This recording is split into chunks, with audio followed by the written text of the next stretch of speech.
This system was never designed for you to win. It was built to keep you surviving.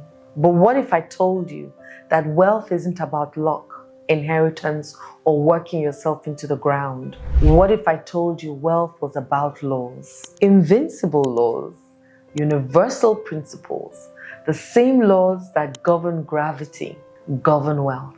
And when you understand them, you will no longer chase money, you will attract it. This is not just another money mindset series, guys.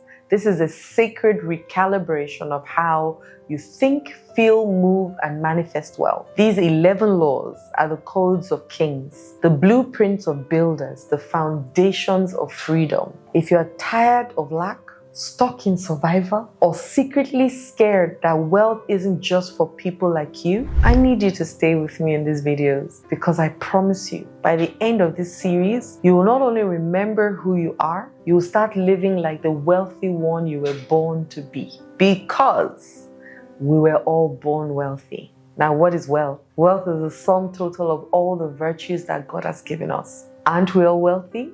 Poverty was taught us. We're all born human, but we learned poverty. We learned scarcity. We learned all those things, but we're all born with virtues and gifts from God. Now, follow us with this series, and I promise you, will probably be one of the best that you have heard so far. You weren't born broke. You were programmed broke. Like I said, we're all born human. We were programmed to be rich or poor. And I want that to sink in a little bit, because I want you to imagine a woman stares into a mirror made of golden light, not glass light. And for the first time, she just doesn't see her reflection. She sees her programming, her parents' struggles, her society's limitations, her childhood fears. That woman could be you. That woman could be me. You see, money isn't just maths. It's memory. It's meaning. It's the invincible script you didn't write, but you have been acting out your entire life. And today, my love, we're rewriting that script. I want to welcome you to the law of awareness, where we open our eyes, heal our history, and take our power back. Your money story wasn't yours. It was inherited. We didn't just inherit eye color and cheekbones. We inherited money beliefs. Your first money story likely came from childhood. It shaped your beliefs without your consent. Before you ever earned a naira or dollar or pound, you were watching, you were absorbing and internalizing what money meant. You looked at your parents. You saw it. I'm going to ask you a question. Were your parents always fighting about bills? Did you hear them say money doesn't grow on trees? Did you hear we can't afford it a lot? Or maybe you were told money was for others and not people like us. Or money is bad. The love of money is bad, and if you are rich, you probably are a bad person. Those early experiences formed unconscious narratives in our mind that we didn't know, because it happened to me too. Money is scarce is one of the things that we believed. I'm not good with money. You hear some people say that when money enters my hand, it finishes. Rich people are greedy. So when you see somebody doing well, the first thing you're thinking is, did he steal it or did she go and sleep with somebody to make the money? These narratives run your financial life like hidden codes in the background that you don't know. I'll tell you about a story about a friend of mine, Janet. She's a CEO right now. But she once believed that wanting more money made her greedy. Why? Because every time her mom saw someone rich on TV, she'll say, people like that don't go to heaven. Guess what? Unconsciously, Janet sabotaged every opportunity that looked like more. Why, you may ask? Because heaven was her goal, not wealth. I used to see my mom count money and sneeze. So I made money mean that it's dirty. Now, if something is dirty, would it want to come your way?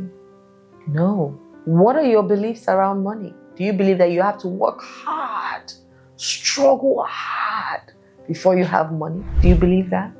Do you believe that money is not available to you? It's only for the $10 and the Dangotes and the Oprahs Do you believe that money is not for people like you? And if you have too much money, then you have the love of the world, and people who love the world cannot go to heaven because people died because they didn't bring their gifts to the church and they were struck dead. I mean, we've heard all kinds of things. Now, I'm going to tell you something that you might not know. What you don't heal, you'll repeat. Only in fancier shoes.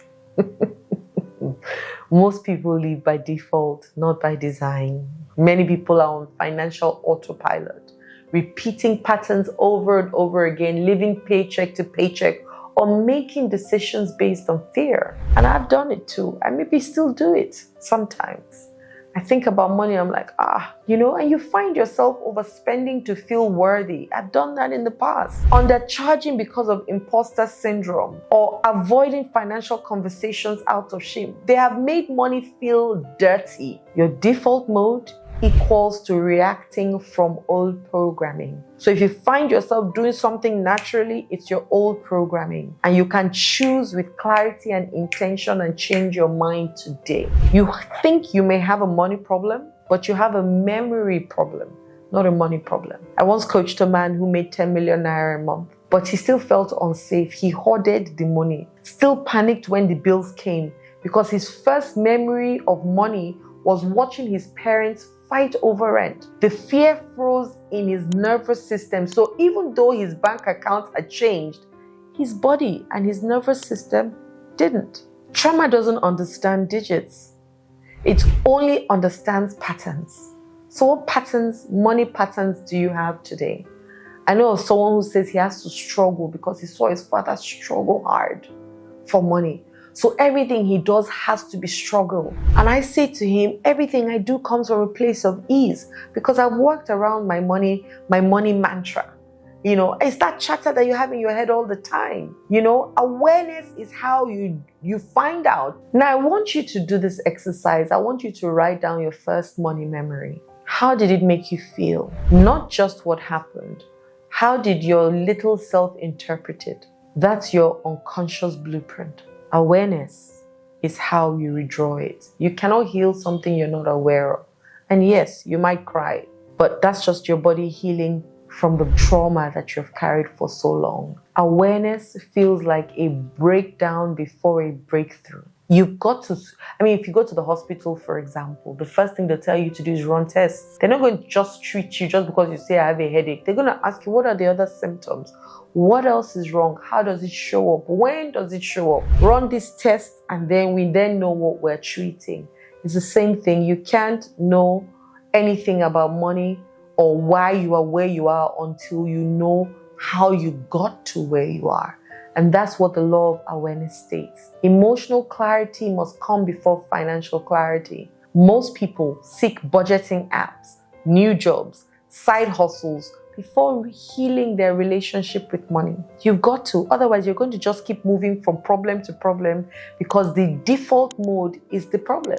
You cannot build lasting wealth on a wounded foundation. And a lot of us are trying to do that. Emotional wounds like shame, for example, guilt, resentment, or fear around money will sabotage even the best financial plans. So heal your money mindset, and clarity will help you. And clarity means asking, what emotion is driving my money habits? For example, am I saving from a place of fear, saving for the rainy day? Am I spending from loneliness, giving from guilt? Awareness is messy, but it's necessary. It's like spring cleaning your soul. You'll find expired money beliefs.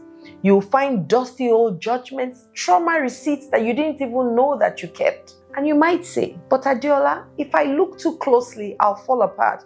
And my response? Fall apart. Fall better.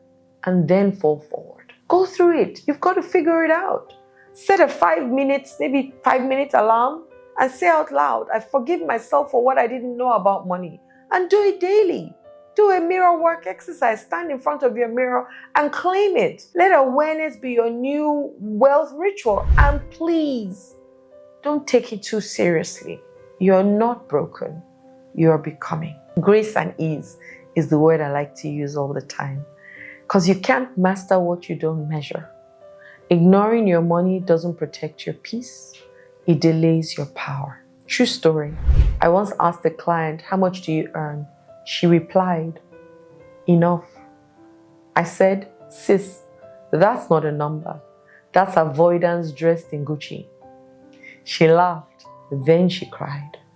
Because truth sounded like freedom. You see, awareness isn't just emotional, it's practical. And so you can grow from what you don't track. So today, open your bank apps. Even if your chest tightens, let it tighten. Look, write it down. Say this is where I am right now, but not who I am. Awareness will give you the options. Options create freedom. It does. I had to do this. I would sit down and write things out. I'm like, what? I didn't even realize how bad it was. And then I got different financial coaches to work with me.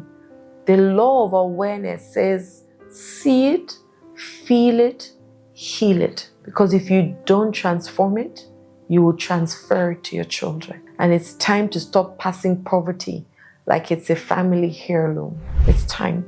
I don't know about you, but it was time for me, right? It was. And if this message hit your heart like a bomb, then it's for you. Hit the subscribe button. Share this video with your money healing group or your family members. And drop one belief about money you are finally ready to let go of today. Your abundance isn't waiting for you.